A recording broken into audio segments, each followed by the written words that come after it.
In a strange turn of events, notorious Hamilton murderer Robert Badgerow decided to put an end to a hearing that was his shot at getting early parole. Badgerow raped and murdered a young nursing assistant in Stoney Creek back in 1981, and it wasn't until advancements in DNA that he was finally arrested. Kelly Botello has the details.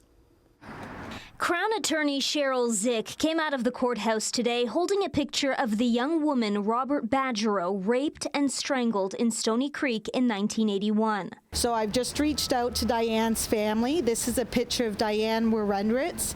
She was 23 years old when she walked home on Lake Avenue and was dragged into a ravine, raped and murdered. Today, Badgerow surprised the courtroom, including the judge and the Crown, when his lawyer stood up and said, Mr. Badgerow wishes to abandon this application and does not wish to proceed any further. Badgerow deciding to put an end to his rare, faint hope hearing just 2 days after it began, where a jury would decide if he should be eligible for early parole.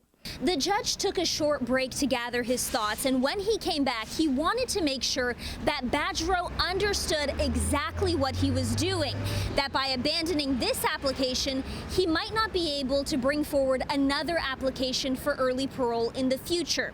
The judge asked Badgerow to stand and asked him if he understood that, to which Badgerow replied, "Oh yes, I understand fully." No explanation was given as to why he decided to stop the hearing, and no one seemed to know the exact protocols moving forward. Badgerow is the only person in Canadian history to ever be tried 4 times for the same first-degree murder charge. He was convicted in the first trial, but won appeal, and the 2 that followed ended in mistrials. A jury eventually found Badgerow guilty of the murder years later. He worked at Dofasco at the time of the crime, and days after the murder, police received a call from a payphone at the plant. The man told investigators details about the murder that only the killer would know. What's your name? It's not important.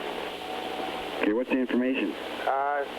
She was raped before she was killed. She was wearing blue jeans, a white top, and a red or orange top over top of the white top. 17 years later, Hamilton police investigator Steve Harab was leading a task force that was finally able to arrest Badgerow because of advancements in DNA. Today, the retired Hamilton police officer, who believes Badgerow was involved in other crimes too, was relieved he will remain in jail. I'm thrilled for all the victims that he's terrorized here in Hamilton over the years. He's been active, he's been predatory for many years before he was finally arrested. So knowing that he's going to remain in jail is a great thing. Badgerow was only ever convicted in the murder of Diane Werendritz. Kelly Botello, CHCH News.